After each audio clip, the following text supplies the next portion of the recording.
Welcome to the Mentors and Moguls podcast, your source for the inside scoop from some of the world's most accomplished business leaders, athletes, and creatives on how they've achieved success. I'm Heather Stone, a serial entrepreneur with a passion for helping others to overcome challenges and discover their untapped potential. Join me and our guests as we teach you how to break through those barriers on the way to crushing your goals. In each episode, I dive into a new topic with an inspiring mentor to find out exactly how they overcame obstacles, slayed self-doubt, and achieved their goals. Today's expert mentoring session is about to start, so grab your pen and let's dive in.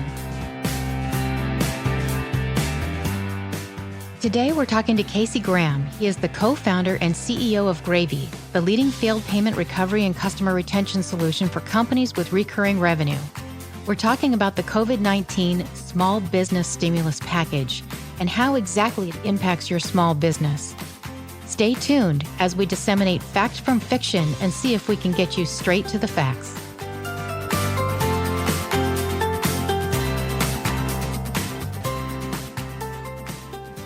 Casey Graham on the show with us today. Thank you, Casey, for joining us. Welcome. Thank you so much for having me. I'm fired up to be here. Terrific, terrific. Well, as you know, many people are completely confused, frustrated, and a little stressed out over the current situation. So hopefully you can share with us your thoughts and make this very simple for us. What is the COVID-19 CARES Act and the PPP loan? What does this all mean to a small business owner? But before we dig into how small businesses can benefit from the stimulus plan, can you talk a little bit about what you see happening in the world and how it's affecting small businesses you're working with? Yeah, the way we see this and what we've seen happen is never in human history has a virus, which is the first thing that hit. I'm calling it the atomic virus. It was like an atomic bomb hit the entire world. But the virus then, that was number one. Number two is it created a small business disaster and shutdown, which then number three stimulated a capital markets recession. So usually a capital market recession happens because of something financial happening. Right. So if you went and looked at all five of the crashes that have happened in U.S. history, there was some financial underlying thing. There was nothing wrong. Yep. There was nothing wrong.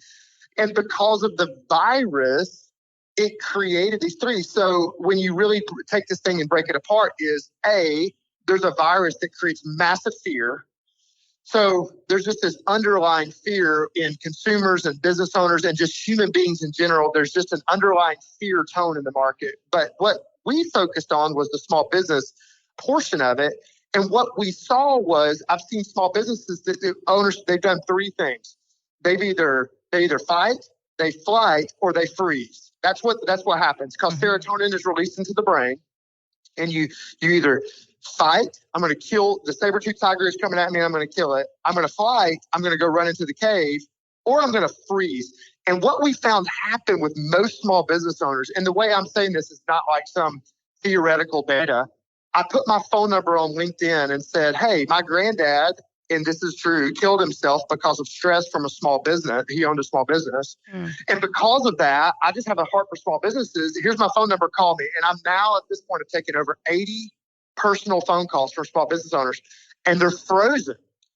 And being frozen of like, I'm not going to fight, I'm not going to flee, but I'm kind of just stuck in the middle, and then I'm going to consume news and I'm going to consume all the negativity, is that it's literally created this moment in history where my goal is to unfreeze everybody that's listening to this and to help people understand either A, flight, pivot out of your business, or B, fight, and you have an opportunity like never before in this market. And so that's what I see going on from a macro perspective and then from an individual perspective with small business owners.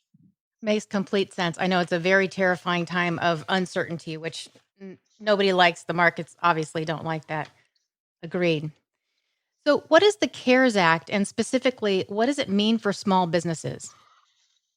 Well, we're recording this on a specific date and time. And when somebody hears this, will depend on what it means to them or what it doesn't mean. And the reason I say that is I've been on a bunch of shows. I've been on 20 shows in 2 weeks talking about this. And the CARES Act, the first portion of it was, $2.2 trillion stimulus package. But now they just passed another one. And then the $350 billion was set aside for small business funding. And what happened was, can you imagine this? This would be so funny. It would be like Donald Trump, the CEO of Bank of America, and Casey Graham me going into a bar together. That's a weird situation because you've got, for the first time in human history, you've got government, banks, corporate America, and small business all having to depend on each other in a very short time frame. That's unusual. Very unusual. Small businesses can pivot and move fast because they're small. Corporate America is all about how do I make the money out of this? And the government is how do I either get elected or it's like, hey, we've got to do something to help save the common good or, whatever. Right. And so you're mixing all of these motives together. And so there was $350 billion that came out. People put their applications in. Some got money, some did not. It ran out quickly. And now they're in a phase two where they just literally passed another $450 billion that's going to go to small businesses. And I started hearing of people getting funding again. And so if you're a small business owner listening to this, the Paycheck Protection Plan is where literally the government is saying, we want you to keep your people employed. I mean, it's that simple. And the way that works is if you have under 500 employees, and if you've been a registered business before February 15th, 2020, and if you've been impacted by COVID-19 in a significant way, which either would be revenue, supply chain loss, it could be customer churn, there's a list of 4 or 5 things, then you can apply and the government will give you a loan. This loan then becomes forgivable, which is amazing, if you use the money to keep your people employed and pay your rent, pay your interest on your debts, and then your utilities to stay in business. So that's in a nutshell, big picture of what it is, and that everybody should, if you've been affected by COVID, you should absolutely take advantage of this because it's the first time in human history where the government is saying, we need you to keep people employed. If you don't do this, and there's some people saying, well, certain people need it more than others. That is absolutely true. But if you've been impacted and you're letting 3 people go, you are absolutely being detrimental to society. Because if we wouldn't have acted and they wouldn't put this money into the Paycheck Protection Plan, unemployment would have gone from the lowest rate in human history in America all the way to the highest that we've seen, like Great Depression levels. And then when that happens, you're talking about riots and craziness and people can't pay anything and nobody can pay. And then it becomes survival of the fittest. Does that make sense? Totally makes sense. So April 10th. So I believe, correct me and tell me if this is correct. So independent contractors became eligible on April 10th to file on their own. Is this true? They can file now. Yes, okay. They can file. And 1099 contractors, they can get money. So I had a buddy of mine who's a musician, is a 1099 contractor. That's what he does for a living. They can absolutely file and they can absolutely get money. Well, that's good to know for a lot of the listeners out there. Oh, yeah. So how do you get access to the stimulus money? And we know you can get it now. Does it run out soon? Is it June 30th it runs out for the second phase? Or tell me a little bit about the details. I think it'll run out faster than that. Okay. So I can't tell you the specific day it'll run out, but they gave away, I want you to process this for a second. They gave away more loans in 14 days than they have given away in 14 years. Wow. And so that's about to happen again, which it is now. The money's flowing again. I just got 2 texts from 2 friends right before this that said, hey, I got my money. So it's flowing.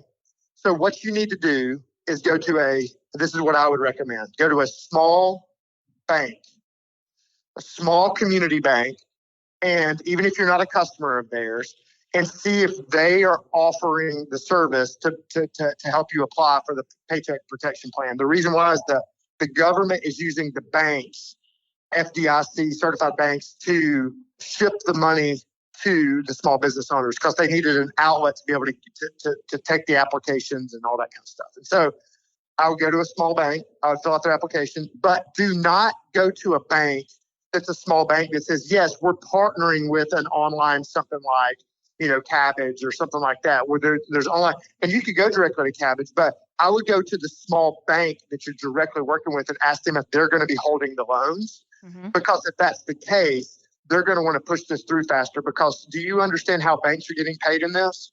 Explain that, please. Banks are getting a fee to place these loans. And then the government is incentivizing them that they're not even going to have to keep these loans on their books. And so they're really making the loans, but then they're going to be able to sell the loans and move the loans off of their book. And so essentially it's an 8-week sprint to make as much cash as possible with no risk. Well, that's an amazing fact. Well, amazing time. So we might as well give outrageous, good solutions for the people on both ends, right? Yeah, and that's why they're doing it, is they have to incentivize the banks to want to be a part. Sure. And they're not going to want to be a part, and they're not going to have loans if because there's no credit check. Exactly. So there's no credit check, and they're not looking to see what other loans you have or other assets. And it's kind of like, wow, this is unprecedented. The bottom line is, if you're frustrated or if you have applied and whatever, and it's been frustrating, well, what do you think's going to happen? I mean, I'm not trying to be insensitive. I'm just going, so imagine if the government tried to create an iPhone, and ship it to market in 90 days. It's like, everybody laughs. The same thing just happened. I mean, it's like, okay, we've got to ship, trillions of dollars to the market within 30 days. And it's just going to be frustrating. It's going to be a disaster administratively, but it is real. It is real. It is real. So any ideas on how long it takes the money to actually flow through? I know that some people have, direct deposit where they got their refunds from IRS. Is it a fairly quick process, or is it all just wait and see and hope you get something? No, here's how it works. So so you fill out the application with the bank, and the bank says your application has been approved, meaning that all of the stuff that they've asked you for, all the forms and the documentation, whatever, that's all approved. Then they push it to the SBA. Mm-hmm. And then if the SBA approves it, the SBA shoots back a number that says that, hey, we got it, you're in line. And if you're approved by the SBA, then the government, if there's money available and they haven't run out, the banks have 10 days to distribute the money to you. Okay. So how is the loan amount determined? Yeah, so it's a rolling average of what your average payroll was from the period of February 2019 to February 2020. And so you take your average payroll and you divide it by 12. And so if 1 month is 50 and 1 month is 30, then it would be, the average would be 40, right? And so from the average, and if you've only been in business 6 months, then you can do 6 months. Okay. So if it's been shorter. So then you take the average and then you multiply it 2.5 times 2.5. And the reason they did 2.5 is they were trying to provide 10 weeks of coverage for payroll. Sure. Let's say you averaged yours and it was, 10,000 as your average. Times it by 2.5, you're 25,000. And that's what you're, eligible to get and what you can get direct deposited to your account. Perfect. So it's up to 500 employees. And did I hear it right that there's a cap at 10 million? Yep, can't get over 10 million. Most people will never have to deal with that. That's a pretty big business. Right. Okay, so now let's talk about the crazy part about this bill, loan forgiveness. Mm-hmm. This is definitely an unusual time. How does that work, and why is this such a big deal? What loan have you ever gotten that's been forgiven in your entire life? And the answer is zero. You have to be bankrupt, and then they screw up everything else to do that. So this is like, okay, we're going to give you a loan, but if you spend it on qualified expenses, essentially it becomes a grant. So that's incredible that it just becomes a grant, and you don't have to pay the loan back. So the way that works is from the time the money hits your account, you've got 8 weeks to spend the money on the approved expenses. Okay. Out of the approved expenses, let's say that if your loan was $10,000 and you spent it on $5,000 of approved expenses, and then you had $5,000 left over, well, that $5,000 then becomes a loan that you owe, and that loan is at a 1% annual interest rate, which is very cheap. Mm-hmm. And then from that is that you don't pay a payment for 6 months until after the 8-week clock starts. Okay. You've got 6 months before you even have to make a payment on that money. And you can pay the money back at any time with no prepayment penalty. Okay. And if you don't pay it back within the 6 months? No. You don't have to pay anything for 6 months. Okay. What if you lose a few employees During what period? during the first 8 weeks? Yeah, you got to keep your same employment level. That's part of the deal is like you got to keep your same employment level or an equivalent and not reduce their pay by 25% or more. Okay. So like in pay cuts or those kind of things. Okay. And that's what makes it forgivable to be able to pay your payroll. Terrific. Okay. Just want to make that very clear. If everybody wants to keep it really simple, the point of the money is you've been impacted. Keep paying your people so they don't have to get unemployment. Okay. Makes sense. So where can people contact you for further advice? Do you offer further advice? I'm not a CPA. I'm not anything. I don't have any letters behind me. I'm from Alabama. So I was just lucky to get accepted into a junior college. So the bottom line is I don't have further advice for the PPP loan. I would say go to your CPA, go to your financial advisor, go to your lawyer, go to anybody that you want to get that from. But my goal was to let people know. I am friends with a lot of people that read the bill from a great law firm called, accounting firm called Warren Averett, and had 10 people that were chopping this bill up into. It was an 833-page bill. Can you imagine reading 833 pages of legal jargon? And they did. And so my goal was just to let people know what's available. To get after it, and then you can get further advice, from a CPA. Terrific. Well, you mentioned the opportunities for business to come out stronger on the other side of this. Can you tell me more about how you're seeing businesses pivot to prepare for the new normal and take advantage of opportunities? Yeah. I mean, did you know that Facebook ads are as cheap as they were in 2013? I did not know that. Did you know that Amazon took their ads off of Google AdWords? Interesting. Which creates about that's a 40% bump right there. So, like right now, as it relates to lead generation in businesses, this is the time to get the quickest, the cheapest attention I've seen. And so what smart businesses are doing right now is focusing on building their audience because they can get in front of people for cheaper and faster than ever before. Mm-hmm. And so while the world is retreating, the people that are going straight to their customers or straight to their, if they're B2B or B2C, they're able to build a bigger audience via A, pixels, or B, email addresses. Pixels being getting you to click on a piece of content or a piece of something, or it's like, a pixel is like you go look at a pair of shoes and then the shoes follow you around the internet. Right. So that's right. Yeah. So, but that's huge because it's audience building. It's building a bigger pond for you to be able to market to and play in. That is huge right now. The other thing that's huge is building your email list and getting people in. And the way to do that is not talk about what's happening. The way to do that is talk about what people are already pissed about or what they need. It's bleeding neck information is what we call it, of like, what do people want to know right now? What are they scared of? What's the annoying parts of their life? And we've seen businesses that are doing that. Like, that's what we've done. And our website traffic has exploded. Our email list exploded. And it's created a new product line already for our business that we would have had before because we're able to take advantage of this much traffic. Well, that's good to know. Very inventive of you, but that's great. There's always a silver lining out there. So good to know you're jumping on that. Absolutely. So that's what we're doing. Well, Casey, I really appreciate your insights here. You kind of made it very simple for our listeners to get the nuts and bolts of what's happening with this act. And I can't wait to tune in with you maybe this time next year to see how your business has changed from this point to then. Absolutely. Thanks so much for having me. Thanks, Casey.